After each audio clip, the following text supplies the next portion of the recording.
ابو امامہ رضی اللہ تعالی عنہ روایت کرتے ہیں کہ رسول اللہ صلی اللہ علیہ وسلم نے فرمایا علیکم بقیام اللیل فإنہ دأب الصالحین قبلکم وہو قربۃ لکم الی ربکم ومغفرۃ للسیئات ومنہاۃ عن الاثم۔ حضرت ابو امامہ رضی اللہ تعالی عنہ سے روایت ہے کہ رسول اللہ صلی اللہ علیہ وسلم نے فرمایا تہجد ضرور پڑھا کرو کیونکہ وہ تم سے پہلے صالحین کی روش ہے، یعنی یہ نماز صرف امت مسلمہ کے لیے نہیں بلکہ ہم سے پہلے دیگر امتوں کے جو نیک لوگ گزرے ہیں ان کی روش بھی یہی ہے، اور تمہارے لیے اپنے رب کے قرب کا وسیلہ ہے، یعنی تہجد وسیلہ ہے کس کا؟ اللہ کا قرب حاصل کرنے کا، اور گناہوں کے مٹنے کا ذریعہ ہے، اور مزید گناہوں سے بچنے کا سبب ہے، یعنی پچھلے گناہوں کے صاف ہونے کا ذریعہ۔ نمبر 3، مزید گناہوں سے بچنے کی طاقت انسان کو نصیب ہوتی ہے اس کے ذریعے، یعنی گناہوں سے روک بنتا ہے۔ یہ روایت جو ہے ابن خزیمہ کی ہے۔ حضرت ابو ہریرہ رضی اللہ تعالی عنہ روایت کرتے ہیں کہ رسول اللہ صلی اللہ علیہ وسلم نے فرمایا اس شخص پر اللہ کی رحمت ہو جو رات کو اٹھا، پھر نماز تہجد پڑھی، پھر اپنی بیوی کو جگایا، پھر اس نے نماز پڑھی، پھر اگر عورت غلبہ نیند کے باعث نہ جاگی تو اس کے منہ پہ پانی کے چھینٹے مارے، اور اس عورت پر بھی اللہ کی رحمت ہو جو رات کو اٹھی، نماز پڑھی، اپنے شوہر کو جگایا، پھر اس نے نماز پڑھی، پھر اگر شوہر نہ جاگا تو اس کے منہ پر پانی کے چھینٹے مارے۔ برابر کی بات ہے، دونوں کے لیے اجر بھی برابر کا ہے اور دونوں کو حق بھی برابر کا ہے جگانے کا، اور دونوں کو پانی کا چھینٹا مارنے کا بھی حق ہے، اور اس میں کسی کی بھی بے عزتی کی بات نہیں، یعنی عورت اگر ایسا کرے اپنے شوہر کے ساتھ تو وہ اس کی طرف سے کوئی روڈنس نہیں ہوگی، کیونکہ عام طور پر جب کسی کو نیند کی حالت میں جگایا جاتا ہے اور خصوصاً اگر اس پہ پانی پھینک دیا جائے تو وہ کیا سمجھتا ہے کہ اس کی بہت بے عزتی ہو گئی یا اس کے ساتھ بہت برا کیا گیا، اور عموماً لوگ اس وقت بہت غصے کا مظاہرہ پھر کرتے ہیں کہ کیوں جگایا جا رہا ہے۔ حضرت ابو ہریرہ رضی اللہ تعالی عنہ کہتے ہیں کہ رسول اللہ صلی اللہ علیہ وسلم فرماتے تھے فرض نماز کے بعد سب نمازوں سے افضل تہجد کی نماز ہے، یعنی فرائض بہرحال افضل ہے اور نوافل میں سب سے افضل تہجد کی نماز۔ رسول اللہ صلی اللہ علیہ وسلم نے فرمایا جب انسان سوتا ہے تو شیطان اس کے سر کی گدی پر 3 گریں لگاتا ہے اور کہتا ہے کہ رات بڑی لمبی ہے، یعنی اس کو تھپکی دیتا ہے اور کہتا ہے لمبی رات ہے، ابھی سوئے رہو، ابھی ٹائم ہے، ٹھہر کے اٹھنا، یعنی اس کو سلائے رکھتا ہے۔ اگر وہ بیدار ہو کر اللہ کا ذکر کرے، یعنی آنکھ کھلے اور اللہ کا ذکر کو شروع کر دے تو ایک گرہ کھل جاتی، شیطان کے پھندے سے انسان آزاد ہونے لگتا ہے۔ اگر وضو کرے تو دوسری گرہ کھل جاتی، اگر نماز پڑھے تو تیسری گرہ کھل جاتی، اور وہ شادمان اور پاک نفس ہو کر صبح کرتا ہے۔ یعنی جو شخص صبح نماز کے وقت پر، تہجد کے وقت یا پھر کم از کم فجر کے وقت اٹھ جاتا ہے، اللہ کا ذکر کرتے ہوئے وضو کرے اور پھر نماز پڑھ لے، سورج نکلنے سے پہلے پہلے یہ کام کر لے تو وہ ایک مطمئن شخص کی طرح اٹھتا ہے، ورنہ اس کی صبح خبیث اور سست نفس کے ساتھ ہوتی۔ عام طور پر ہم اطمینان کی تلاش میں رہتے ہیں، سکون کی تلاش میں رہتے ہیں، اور یہ سوچتے ہیں کہ ہمیں ڈپریشن ہے یا ہمارے اندر ایک غم ہے، تو ہم اس کے اسباب نہیں جانتے کہ سبب کیا ہے۔ ان کے اسباب میں سے ایک بڑا سبب شیطان کی گرفت میں ہونا ہے، اور شیطان اپنی گرفت ویسے تو دن کے وقت بھی انسان پر رکھتا ہے، لیکن خصوصاً رات کے وقت جب انسان سو جاتا ہے تو وہ نہیں چاہتا کہ سوتا ہوا اٹھے انسان، اور اگر انسان ہمت کر کے اٹھ جاتا ہے، ذکر کرتا ہے، وضو کرتا ہے اور نماز پڑھ لیتا ہے تو یہیں سے اطمینان قلب کا آغاز ہو جاتا ہے، اس کی تسلی ہو جاتی۔ رسول اللہ صلی اللہ علیہ وسلم نے فرمایا اللہ تعالیٰ ہر رات آسمان دنیا پر نزول فرماتے ہیں، یعنی زمین سے سب سے قریبی آسمان پر۔ جب 1/3 رات باقی رہ جاتی ہے تو فرماتے ہیں ہے کوئی جو مجھے پکارے؟ اس وقت اللہ تعالیٰ بندوں کو پکارتے ہیں، ہے کوئی جو مجھے پکارے میں اس کی دعا قبول کروں؟ ہے کوئی جو مجھ سے مانگے میں اس کو دوں؟ ہے کوئی جو مجھ سے بخشش طلب کرے تو میں اس کو بخش دوں؟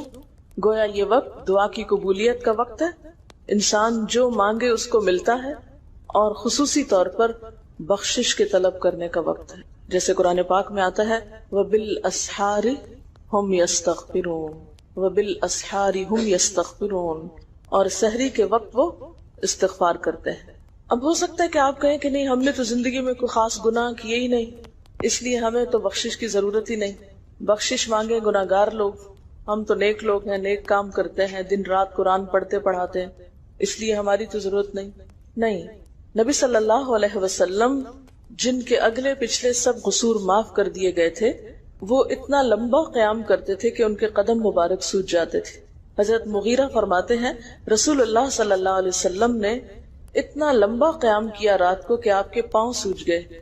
آپ سے سوال کیا گیا کہ آپ اتنی مشقت کیوں کرتے ہیں، اپنے آپ کو اتنا کیوں تھکاتے ہیں، حالانکہ آپ کے تو سارے گناہ معاف کر دیے گئے؟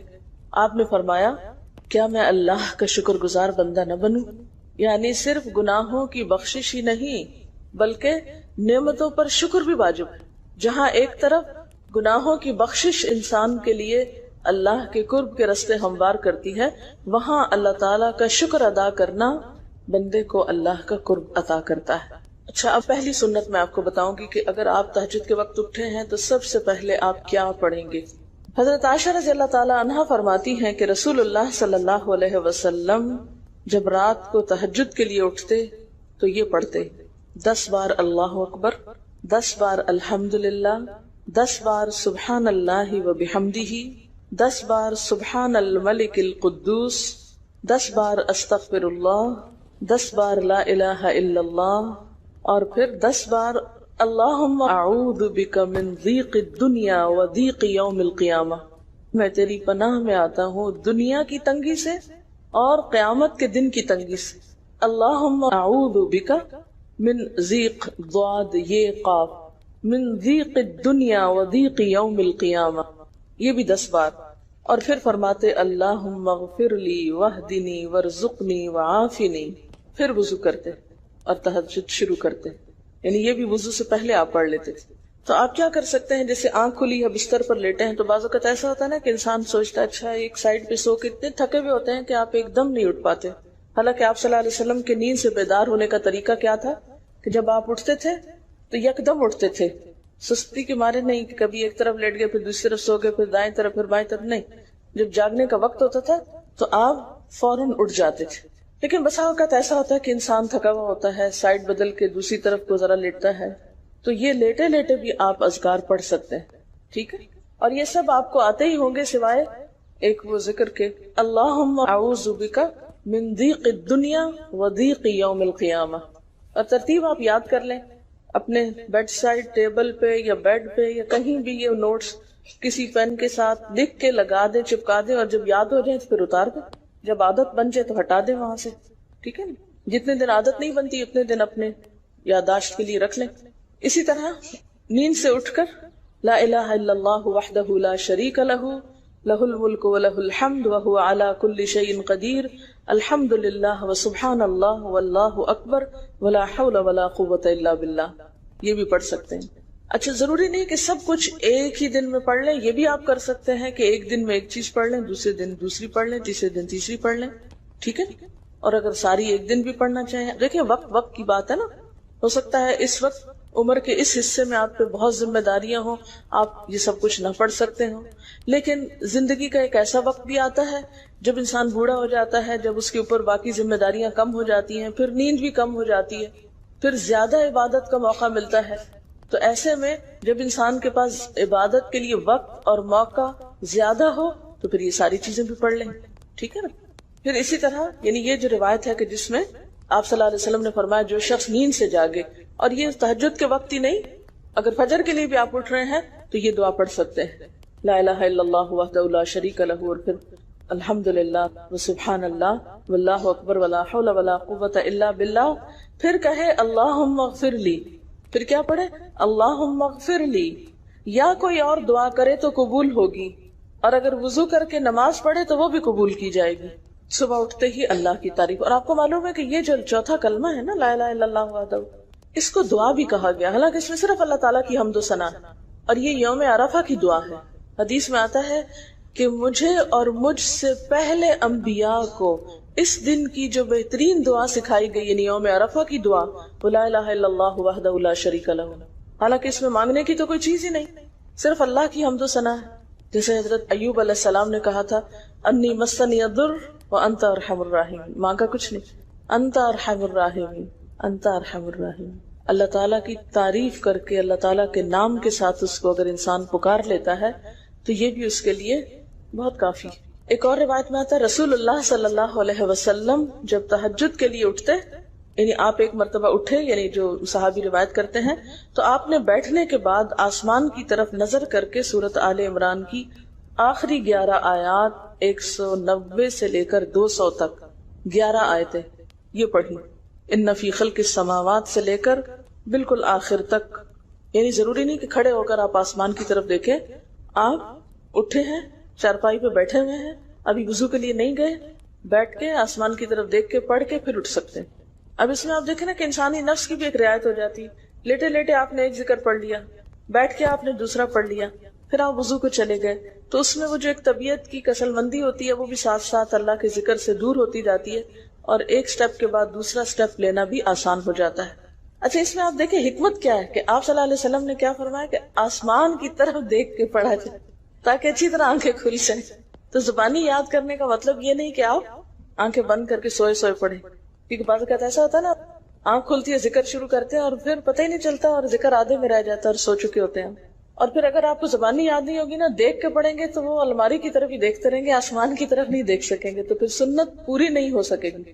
اور اسی طرح حضرت ابن عباس روایت کرتے ہیں کہ جب رسول اللہ صلی اللہ علیہ وسلم رات کو تہجد کے لیے کھڑے ہوتے تو اللہ پر تکبیر تحریمہ کے بعد یہ دعا پڑھتے، اللہم لک الحمد انت قیم السماوات والارض ومن فیہن ولک الحمد لک ملک السماوات والارض ومن فیہن ولک الحمد انت نور السماوات والارض ولک الحمد انت ملک السماوات والارض ولک الحمد انت الحق ووعدك الحق ولقاؤك حق وقولك حق والجنة حق والنار حق والنبيون حق ومحمد صلى الله عليه وسلم حق والساعة حق اللهم لك أسلمت وبك آمنت وعليك توكلت وإليك أنبت وبك خاصمت وإليك حاكمت فاغفر لي ما قدمت وما أخرت وما أسررت وما أعلنت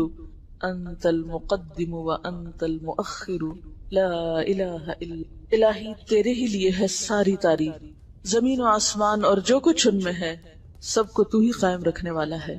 تیرے ہی لیے ہے ساری تعریف، زمین و آسمان اور جو کچھ ان میں ہے اس سب کی بادشاہی تیرے ہی لیے ہے. تیرے ہی لیے ہے ساری تعریف، تو ہی روشن کرنے والا ہے زمین و آسمان کو، تیرے ہی لیے ہے ساری تعریف. تو ہی بادشاہ ہے زمین و آسمان کا، تیرے ہی لیے ہے ساری تعریف. تو حق ہے، تیرا وعدہ حق ہے، تیری ملاقات حق ہے، تیرا کلام حق ہے، جنت حق ہے، جہنم حق ہے، تمام انبیاء حق ہیں اور محمد صلی اللہ علیہ وسلم حق، قیامت حق ہے.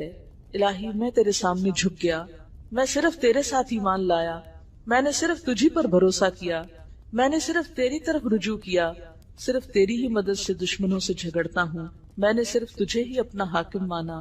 سو تو میرے اگلے پچھلے اور ظاہر و پوشیدہ اور جنہیں تو مجھ سے زیادہ جانتا ہے سارے کے سارے گناہ معاف کر دے. تو ہی آگے کرنے والا ہے، تو ہی پیچھے ڈالنے والا ہے، تیرے سوا کوئی سچا معبود نہیں. یہ جو دعا استفتاح ہے تہجد کے وقت کی، یہ باہر نہیں نماز کے اندر پڑھنے کی دعا ہے.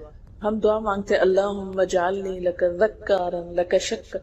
ان دعاؤں کے پڑھے بغیر ذکار کیسے بن سکتے ہیں؟ ذکار کا صیغہ تو فعال کے اوپر ہے نا، بہت زیادہ ذکر کرنے والا. والذاکرین اللہ کثیرا والذاکرات. تو ذاکرات کیسے بن سکتے ہیں جب تک کہ یہ دعائیں زبانی نہ آتی ہوں اور اپنے وقت پر نہ پڑھی جاتی. ویسے بھی ذکر بہت اچھی چیز ہے، لیکن جو مسنون ذکر ہے اور جو نبی صلی اللہ علیہ وسلم کے طریقے کے مطابق ہے، جو اطمینان قلب اور خوشی اس وقت اس کام کو اس طریقے پہ کر کے نصیب ہوتی ہے، وہ اس کے علاوہ نہیں ہوتی. اگر سے اس سے خوشی ہوتی ہے لیکن اس طرح کی نہیں نصیب ہوتی، اس طرح کا اطمینان نہیں ہوتا. آپ تجربہ کر کے دیکھ لیں، سنت کے مطابق زندگی گزارنا اور اپنی مرضی کے مطابق زندگی گزارنا، یہ دو مختلف لائف سٹائلز ہیں، دو مختلف طریقہ ہے زندگی ہے. دونوں کا امپیکٹ فرق ہوتا ہے، اثرات فرق ہوتے ہیں. اور یہ نہیں کہ یہ کوئی بہت مشکل عمل ہے، بہت مشکل کوئی نہیں ہے، ہم کر سکتے ہیں، لیکن بات یہ ہے کہ ہم کرنے کی کوشش کریں، ارادہ تو کریں۔ پہلے تو آپ اپنے آپ سے یہ پوچھیں ارادہ بھی کیا کہ نہیں، کیونکہ اگر ارادہ ہو گیا نا تو کام بھی ہو جائے گا۔ مشکل یہ ہے کہ ہم جب کوئی ایسا کام سنتے تو پھر سوچتے نہیں ہمارا تو حالات اتنے کٹھن ہیں کہ یہ عمل ہمارے لیے نہیں، ویسے بھی نفل ہے، کوئی بات نہیں، نہ بھی ہو سکا تو کیا ہے، یہی کہہ کے ہم چھوڑ دیتے ہیں چیزوں کو کہ نہیں۔ لیکن میں سمجھتی ہوں کہ جو عمر آپ بچیوں کی خاص طور پر اس وقت ہے، اس عمر کو غنیمت سمجھے، اور اس میں آپ نے جو کچھ اب یاد کر لیا، عادت ڈال لی، وہ اگلی زندگی میں شدید مصروفیت کے باوجود بالکل عادت ثانیہ ہو جائے گی، ایک روٹین ہو جائے گی، اور آپ کو مشکل نہیں ہوگی۔ لیکن اگر اب نہیں عادتیں ڈالی، کل کو یا نئے سرے سے عادت ڈالنا بہت مشکل ہوگا۔ سنت مشکل نہیں ہے، صرف یہ ہے کہ ارادے، نیت اور پھر کوشش کی ضرورت۔ کر لیں گے تو ہو بھی جائے گا، آخر کرنے والے کرتے ہیں۔ لیکن جب پہلے ہی سے سوچتے تھے نہیں بڑا مشکل، وہ تو اللہ والے کرتے ہیں، اور وہ تو نیک لوگوں کا کام ہے، ہم تو نہ اللہ والے ہیں اور نہ ہی نیک ہیں، تو کیوں نہیں ہے، ہو جائے۔ اب آپ صلی اللہ علیہ وسلم کے تہجد کی کیفیت کیا تھی؟ حضرت ابو ذر کہتے ہیں کہ رسول اللہ صلی اللہ علیہ وسلم نے تہجد میں اتنا قیام کیا کہ اس ایک آیت کو پڑھتے پڑھتے صبح کر دی، ایک آیت پڑھتے پڑھتے صبح کر دی۔ کون سی آیت تھی وہ؟ ان تعذبہم فانہم عبادک وان تغفر لہم فانک انت العزیز الحکیم۔ ایک آیت کو اتنی دفعہ پڑھا اور پڑھتے رہے اور پڑھتے رہے اور پڑھتے رہے، اسی میں صبح ہو گئی۔ تو طویل قیام جو ہے ضروری نہیں کہ وہ صرف کس وقت ہو، کوئی لمبی سورت پڑھ گئی، چھوٹی سورت بھی ہو سکتی ہے، لیکن روح کے ساتھ، شعور کے ساتھ اگر آپ دوہرا کے بھی پڑھیں۔ مثال کے طور پہ آپ نے کوئی سورت یاد کر لی ہے اور آپ پڑھنے کھڑے ہوئے ہیں اور آپ کو صحیح طرح آتی نہیں ہے، یا آتی ہے تو اتنی تیز نہیں آتی، بہت رٹی ہوئی نہیں ہے، تو کوئی بات نہیں، ایک ایک آیت کو 2 دفعہ 3 دفعہ بھی آپ اس کو پڑھ سکتے ہیں، اور اس طرح بھی پڑھ کے لمبا کر سکتے ہیں۔ یعنی طویل قیام صرف زیادہ قرات سے ہی نہیں، مختلف طریقوں سے ہو سکتا ہے۔ یہ آیت ہے سورۃ المائدہ کی 118 نمبر آیت ہے۔ اگر تو انہیں عذاب دے تو وہ تیرے بندے ہیں، اور اگر تو انہیں معاف کر دے تو یقیناً تو غالب اور حکمت والا ہے۔ حضرت حذیفہ رضی اللہ تعالی عنہ نے نبی صلی اللہ علیہ وسلم کو تہجد پڑھتے دیکھا۔ وہ کہتے ہیں سورۃ فاتحہ کے بعد آپ نے سورۃ بقرہ پڑھی، پھر رکوع کیا۔ آپ کا رکوع آپ کے قیام کی مانند تھا۔ ہماری تو کمر نہ ٹوٹ جائے، کر کے تو ذرا دیکھیں۔ میں نے زندگی میں پہلی دفعہ رمضان میں طویل رکوع اور سجدے کا موقع ملا، اس سے پہلے تو اس طرح کا سچ پوچھے کانسیپٹ بھی کوئی نہیں تھا، کیونکہ بہت سی چیزیں جب ہم پڑھتے ہیں تو ہم کہتے ہیں ہاں یہ نبی صلی اللہ علیہ وسلم کے لیے ہے، یہ تو آپ کی شان ہے اور آپ کا مقام ہے، ہم تو عام کمزور بندے ہیں۔ اصل میں ہم کمزور کیوں ہیں؟ اس لیے کہ ہم نے اپنی انرجیز بیکار باتوں میں بہت لگا رکھی، بیکار غم پالے ہوئے ہیں، بیکار مشغلے ہیں، بیکار گفتگویں ہیں۔ انرجی تو لگتی ہے نا، آپ فضول کی باتیں سوچیں تو کیا انرجی نہیں لگے گی؟ آپ لایانی چیزوں پہ کڑنا شروع کر دیں، کیا انرجی نہیں لگے گی؟ لگے گی۔ تو پھر آپ کے پاس کوئی تعمیری مثبت کام کرنے کے لیے نہ وقت ہے نہ انرجی ہے، پھر اس وقت تک آپ خالی ہو چکے ہوتے ہیں۔ رات کو دیر تک آپ اگر فضول گپ شپ کرتے رہے تو صبح اٹھے گا کون، اور پھر صبح پڑھے گا کون، اور اگر پڑھے بھی تو کیا پڑھے اس میں؟ کبھی آپ نے سوچا کہ احادیث کی یہ جو کتابیں ہیں یہ ساری کی ساری صرف آپ کی گفتگو نہیں، آپ کے عمل کا بھی احاطہ کیے ہوئے ہیں، اور ٹوٹل آپ کی گفتگو یہی ہے۔ اور اگر ہم اپنی گفتگو کو دیکھیں اور ہماری باتوں کی کوئی کتاب تیار ہو، نبی صلی اللہ علیہ وسلم کی عظمت کو پہچانیں، ہم اپنی گفتگو کا جائزہ لیں۔ اگر ہماری گفتگو بھی ریکارڈ ہو کر لوگوں کے پاس جانے لگے، لوگوں تک پہنچنے لگے، ہم عملی نمونہ کیوں نہیں لوگوں کے لیے؟ ہمیں دیکھ کر لوگوں کے عمل کیوں نہیں بدلتے؟ ہماری بات لوگوں پر اثر کیوں نہیں کرتی؟ کبھی سوچا ہم نے؟ صرف اپنی گفتگو کے آئینے میں ہی اپنے آپ کو پہچان لیں کہ ہم کہاں ہیں، کون ہیں، کہاں کھڑے ہیں، لوگوں کے بیچ میں کیا باتیں کرتے ہیں، لوگوں کے پیٹھ پیچھے کیا باتیں کرتے ہیں، کہاں کس حال میں کیا کر رہے ہوتے ہیں۔ ہر شخص اپنے آپ کو خود پہچان سکتا ہے۔ کیا واقعی ہم اس لائق ہیں کہ کوئی ہم سے کچھ سیکھے؟ صرف اپنی گفتگو کے آئینے میں خود کو پہچانے۔ بعض اوقات کتنا بیکار بولتے ہیں، کتنا بے مقصد بولتے ہیں، کتنا ضرورت سے زائد بولتے ہیں۔ اس کا یہ مطلب نہیں کہ مصنوعی خاموشی اپنے اوپر مسلط کر لیں، کیونکہ پھر ہم دوسری ایکسٹریم پہ نکل جاتے ہیں، لیکن بامقصد گفتگو کتنی ہے ہماری باتوں میں جو واقعی فائدہ مند ہو، تو پھر ذرا روک بھی لیا کریں نا اپنے آپ کو۔ اپنے ساتھ خود ہی محنت کریں گے تو بات بنے گی، سوچیں تو احساس تو کریں، جب کریں گے تو انشاءاللہ کامیابی بھی ہوگی۔ لیکن پہلی بات تو یہ نا کہ ہم جو کچھ کرتے ہیں نہ اس کا حساب کرتے ہیں، نہ اس کے بارے میں سوچتے ہیں کہ ہم کر کیا رہے ہیں۔ ہمیں نیکی نہ کرنے کا موقع یا ہمارے نیکی نہ کرنے کا ایک سبب اور ایک بڑی وجہ ہماری انرجیز کا بیکار چیزوں میں استعمال ہونا ہے، فضول کی سیاست میں ملوث ہونا ہے، اپنی ذمہ داریوں کا ہمیں ہوش نہیں ہوتا، دوسروں کے کاموں میں مداخلت خوب سوچتی، خود کیا کر رہے ہیں اس کا کچھ پتہ نہیں، دوسرے کیا کر رہے ہیں اس سے بہت دلچسپی، یا کیا نہیں کر رہے۔ بہت سے لوگ، بہت سی خواتین کمر درد کی شکایت کرتے ہیں، اور اس کی ایک بڑی وجہ نمبر 1 رکوع کا صحیح پوزیشن پہ نہ ہونا ہے، اور نمبر 2 اس پوزیشن پہ کوئی ایکسرسائز نہیں ہماری ہوتی۔ یہ بتا رہی ہے کہ کسی کی کمر میں درد تھا اور ٹھیک نہیں ہوتا تھا کسی چیز سے، تو ڈاکٹر نے ان کو یہ مشورہ کیا کہ طویل رکوع اور طویل سجدے کریں، بیسٹ ایکسرسائز ہے، کر کے تو دیکھیں۔ اور اس میں آپ دیکھیں کہ صحیح پوزیشن پہ لائیں، بالکل اسٹریٹ رکھیں گردن اور کمر کو، پیٹھ اور گردن ایک لائن میں آنی چاہیے۔ بہت سے لوگ یوں ٹیڑھی کرتے ہیں، یوں کر کے بس کرتے ہیں، یہ غلط پوزیشن ہے، اس سے تو اور بیمار ہو سکتے ہیں۔ کئی لوگ سر پھینک دیتے ہیں نیچے کو، یہ بھی غلط پوزیشن ہے، اس سے بھی کام خراب ہوتا ہے۔ اگر آپ صحیح پوزیشن پہ رکوع لمبا کریں تو یقینی طور پہ کمر درد کا علاج ہے۔ پٹھے مضبوط ہوتے ہیں نا کمر کے، آپ اس کو روک کے رکھے ہوتے ہیں ایک سیدھی لائن میں۔ 2 فیٹ کے درمیان کا فاصلہ بھی بہت معتدل رکھے، نہ تو بہت قریب رکھے اور نہ بہت کھلا رکھے، بالکل معتدل، جس میں آپ آرام سے سکون سے کھڑے ہو سکیں اور آپ کا بیلنس قائم رہے۔ بیلنس کو قائم کرنا بے حد ضروری، ٹھیک ہے۔ حضرت حذیفہ نے نبی صلی اللہ علیہ وسلم کو تہجد پڑھتے دیکھا۔ وہ کہتے ہیں کہ سورۃ فاتحہ کے بعد آپ نے سورۃ بقرہ پڑھی، پھر رکوع کیا۔ آپ کا رکوع آپ کے قیام کی مانند تھا، یعنی جتنا لمبا قیام تھا اسی طرح رکوع تھا۔ پھر آپ نے رکوع سے سر اٹھایا اور کھڑے ہو گئے، اور آپ کا قوما یعنی رکوع کے بعد اٹھنے کا وقت بھی کافی طویل تھا۔ ہم تو بعض اوقات اٹھ کے کھڑے نہیں ہوتے کہ نیچے چلے جاتے ہیں، تو وہ بھی طویل تھا۔ صرف 2 رکعتیں بھی آپ ایسی پڑھ لیں نا، کافی۔ اگر عام دنوں میں نہ پڑھی جائے تو ویکینڈ پہ پڑھ لیں۔ ہمارا تو ویکینڈ پہ لمبا سونے کا پروگرام ہوتا ہے نا، تو چلے دوبارہ سو جائیں، لیکن ہفتے میں 1 دفعہ کر لیں، اگر روز نہیں بھی کر سکتے 2 دفعہ کر لیں، ٹوائس اے ویک کر لیں۔ پھر آپ کا سجدہ آپ کے قومے کی مانند تھا، یعنی جتنا آپ کھڑے ہوئے تھے اتنا آپ پھر سجدہ کیا۔ آپ دونوں سجدوں کے درمیان اپنے سجدے کی مانند بیٹھے تھے، یعنی 2 سجدوں کے بیچ میں بھی آپ اتنی دیر بیٹھے جتنی دیر آپ نے سجدہ کیا تھا۔ پس آپ نے 4 رکعتوں میں سورۃ بقرہ، آل عمران، نساء اور المائدہ پڑھی۔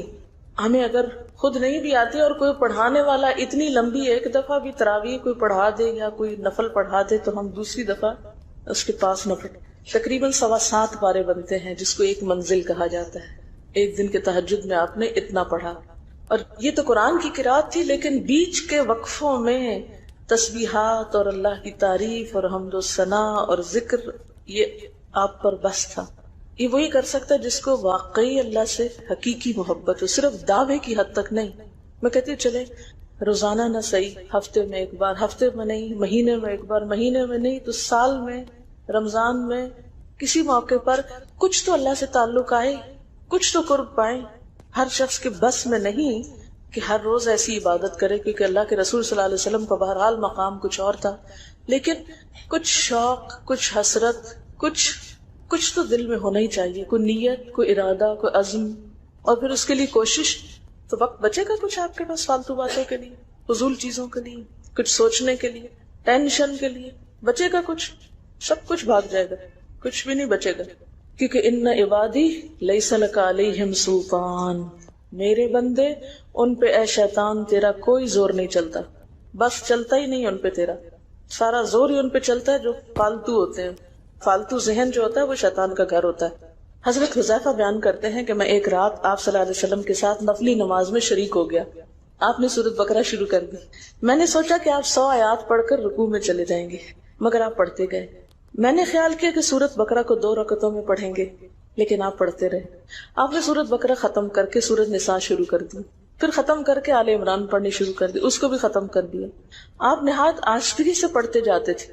جب ایسی آیت تلاوت کرتے جس میں سبحان اللہ کہنے کا حکم ہوتا ہے، جیسے سبح بحمد رب، جیسے مثال کے طور پر، تو سبحان اللہ کہتے۔ اگر کچھ مانگنے کا ذکر ہوتا تو سوال کرتے، اگر پناہ مانگنے کا ذکر ہوتا تو اعوذ باللہ پڑھتے۔ اس حدیث سے یہ بھی پتہ چلتا ہے کہ سورتوں کی ترتیب ضروری نہیں، کیونکہ آپ نے پہلے النساء پڑھی پھر آل عمران پڑھی۔ یہ جو ہر وقت لوگ پیچھا کیے رکھتے ہیں نا، بعض کا تو بہت ضد کرتے ہیں کہ آپ نے پہلی رکعت میں یہ پڑھائی تھی تو دوسری میں یہ کیوں پڑھا دی، یہ تو سنت میں ملتا ہے کہ پہلی رکعت طویل ہے دوسری کے مقابلے میں، لیکن یہ لازم نہیں کہ جو پہلی میں پڑھے اس کے بعد آگے والی صورتوں میں سے پڑھے، پیچھے والی میں سے نہیں پڑھ سکتے۔ رسول اللہ صلی اللہ علیہ وسلم نے عبداللہ بن عمرو سے کہا، مجھے بتلایا گیا ہے کہ تم ساری رات نفل پڑھتے اور دن کو روزہ رکھتے ہو، اگر تم ایسا کرو گے تو تمہاری آنکھ کمزور اور طبیعت سست ہو جائے گی، یعنی ہر روز روزہ اور ہر رات جگراتا تمہاری جان اور تمہارے بال بچوں کا بھی تم پر حق ہے، اس لیے روزہ رکھو اور افطار بھی کرو اور رات کو قیام کرو اور سو بھی، یعنی ساری رات تہجد پڑھنا یا نفل پڑھنا پسندیدہ نہیں ہے، رات کو سونا بھی پسندیدہ ہے۔ ہمارے ہاں 27ویں رات کو پوری رات جاگنا لازم سمجھا جاتا ہے، تو نبی صلی اللہ علیہ وسلم سے کوئی رات بھی پوری کی پوری جاگنا ثابت نہیں، کیونکہ اگر انسان صرف جاگتا ہی جاگتا چلا جائے تو وہ آسان ہوتا ہے، ایک دفعہ سو کے پھر اٹھنا جو ہے نا وہ اصل میں نفس کا امتحان ہوتا ہے، وہ مشکل ہوتا ہے۔ اسی طرح نبی صلی اللہ علیہ وسلم 3 دن سے کم میں قرآن مجید ختم کرنا پسند نہیں فرماتے تھے۔ آپ نے حضرت عبداللہ بن عمرو سے فرمایا کہ 1 ماہ میں پورا کر لو۔ انہوں نے عرض کی میں اس سے زیادہ تلاوت کی طاقت رکھتا ہوں، تو فرمایا 20 دن میں کر لو۔ ان کا میں اس سے زیادہ کی طاقت رکھتا ہوں، فرمایا 7 دن میں ختم کر لیا کرو، اس سے زیادہ کی اجازت نہیں، یعنی وہ ایک منزل کر کے۔ صحابہ کرام چونکہ اس زمانے میں مصحف اس طرح تھوڑی چھپے ہوئے تھے کہ کتابوں کی شکل میں ہوں، جو قرآن تھا لوگوں کے سینوں میں تھا، یاد کیے ہوئے تھے، اور وہ یاد کیا ہوا کہیں صبح کے وقت الگ بیٹھ کے نہیں پڑھا کرتے تھے، وہ کہاں پڑھتے تھے؟ تہجد میں نماز کے اندر پڑھا کرتے تھے۔ اب یہ تو ہم لوگوں کی مشکل ہوگی نا کہ ہمیں آتا کچھ نہیں زبانی، تو پھر ہم دیکھ کے پڑھتے ہیں تو نماز میں پھر وہ مشکل ہوتا ہے، تو الگ رکھ کے پھر اس کو پڑھ رہے ہوتے ہیں، ٹھیک ہے۔ لیکن زیادہ بہترین پڑھنا نماز کے اندر کا پڑھنا ہے، اگرچہ دیکھ کے پڑھنے کی اس میں بھی اجازت ہے، لیکن ان کی چونکہ شدید حرص تھی حضرت عبداللہ بن عمرو کی، تو آپ نے ان کو 3 دن کی پھر اجازت دے دی تھی، اور آپ نے فرمایا کہ اس شخص کو قرآن کی کچھ سمجھ نہیں ہو سکتی جو 3 سے بھی کم دن میں قرآن پڑھے۔ نبی صلی اللہ علیہ وسلم نے فرمایا جو شخص رات کے نوافل میں 200 آیات تلاوت کرتا ہے وہ اطاعت گزار مخلص لوگوں میں شمار ہوتا ہے۔ انہ من عبادنا المخلصین، وہ آتا نا قرآن پاک میں انبیاء کی صفت میں سے۔ تو جو شخص رات کو نماز میں یعنی نفل میں 200 آیات تک تلاوت کرتا ہے وہ اطاعت گزار مخلص بندوں میں شمار ہوتا ہے۔ اور سنن دارمی میں واضح طور پر آتا ہے کہ نبی صلی اللہ علیہ وسلم ساری رات نوافل نہیں پڑھا کرتے۔